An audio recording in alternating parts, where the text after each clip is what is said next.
Welcome back. You're tuned into Commodity Central, and every day we are getting you one new guest to weigh in on what their budget expectations are. And today we are joined by Sabyasachi Ray, who's the ED of GJ EPC, who's now joining us. Hi, Mr. Sabyasachi. Thank you so much for taking the time out and joining us. Hi. But Mr. Ray, right off the bat, we're talking about Budget 2026 that will be tabled on the 1st of February. Firstly, what is your ask from the budget? What are your expectations, and what is it that you would like to see the finance minister announce? See, Nicole, one of the things what we are trying to do is that you know what regime we are in now.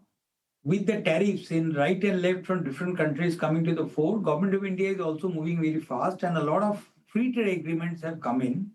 And if those free trade agreements have come in, to take the benefit out of the system, we have to liberalize the system. What do we mean by liberalization? One of the biggest asks what we are doing is that liberalizing the customs procedures. So we are telling that the liberalization or the amendment to the Customs Act that should come so that to and fro movement of goods should be acted upon. The second thing what we are telling is liberalization of the ACZ regime. Now, special economic zones are worst hit because of this US tariff. So if they are hit the worst, so what we are telling that to see that their idle capacity, if there is anything due to the exports going down to US, that should be used by selling into domestic. So what we are telling, reverse job work should be permitted so that the domestic work can be, the machines can be utilized through reverse job work. And also we are telling that you should allow sale to domestics with duty foregone. Duty foregone means whatever raw materials we are importing in, for that whatever duty has been foregone, that should be the only applicable duty, not on the finished goods as it is what it happens when you import the finished good from abroad. The third thing what we are telling is the rationalization of the duty drawback regime. Because if you want to simplify the way you want to exports and imports, one of the things is that the raw materials, you know that for our goods, most of the raw materials, whether diamonds or colored gemstones or gold or silver, are coming from abroad. So for gold and silver, what we are telling, the duty drawback regime should be through ad valorem. What is ad valorem? Ad valorem means the way you work in GST. In the general system of tariffs, GST, basically what you are doing is that you are giving the taxes and you are getting the inputs. For the inputs, the duty refund, once you sell the goods, is immediately through an ad valorem procedure. That is what we are telling. If the inputs, what we are importing, we pay the customs duty upfront, but whenever we export, the same customs duty what we have paid should be refunded by drawback scheme. The fourth thing what we are telling is the sale to foreign tourists. In any country abroad, when you buy something from anywhere in any shop, your taxes are refunded at the airports. So that is one of the things what we are telling, sale to foreign tourist scheme, which was there in our sector a long time back, should be again started, whereby any foreigner who are buying any goods from any of the shops, any of the retail across, they should be given the benefit of the duty benefit, that is, let's say for gold and silver, whatever duty has been paid, the duty benefit and also the GST refund benefit should be given. These are the general things what we are telling that should be done.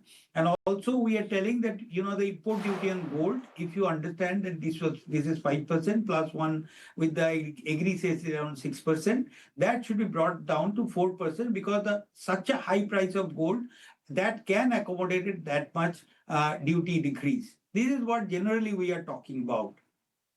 Mr. Ray, in fact, let me come to you on gold exports that jumped to a record $14.72 billion in October 2025. And that has tripled from the previous year, and that was fueled, of course, by the pre-festive and the wedding season demand. But that has also pushed the trade deficit considerably. And one of the, one of your asks is, to cut the duty to boost jewelry imports and also duty on exports. So what can be perhaps the impact if that has to go through? See, I do not agree to this contention. If the gold price decreases, then the import increases. If the gold price increases, then import decreases. Just now you have told that, okay, the gold price has gone through some 50% up. Then also this much import of gold has happened. so for the festive season or for the marriage season, etc. This is number one. Number two is that I do not agree that the gold import has surged. I will tell you that, see, one of the things what we never see is that gold imports in our country on an average remains around 700 to 800 tons.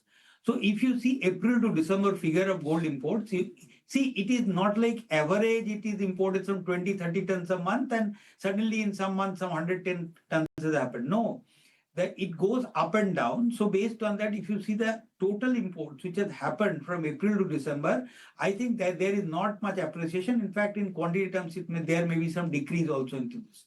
So whatever you are telling, of course, gold prices increase because of that. There's the import duty or the import remittances in dollar terms have increased, but the gold in volume terms have not gone up. So if you have to cater to the people who are working, the working class, that much volume you have to give to them so that they can process that kind of jewelry and can sell to the market. But however, the sales in volume terms have not increased. In fact, it has decreased.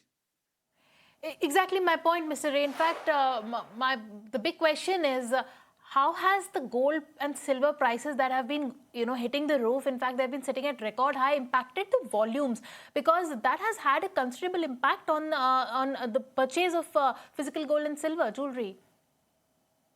So, in my opinion, that 20 to 30% in terms of volume, we will end up the year with decrease in 20 to 30% in volume. Of course, the prices we do not have any control, and because of that, as you are telling, the dollar terms it may show a growth, but in volume terms, it will be 20 to 30% down due to this high price of gold and the demand shrinkage because of that. All right, Mr. Ray, on that note, thank you so much for joining us. We've taken all the your budget wish list, and hopefully the FM is listening to this. But on that note, thank you so much for taking the time out and joining us today. Thank you.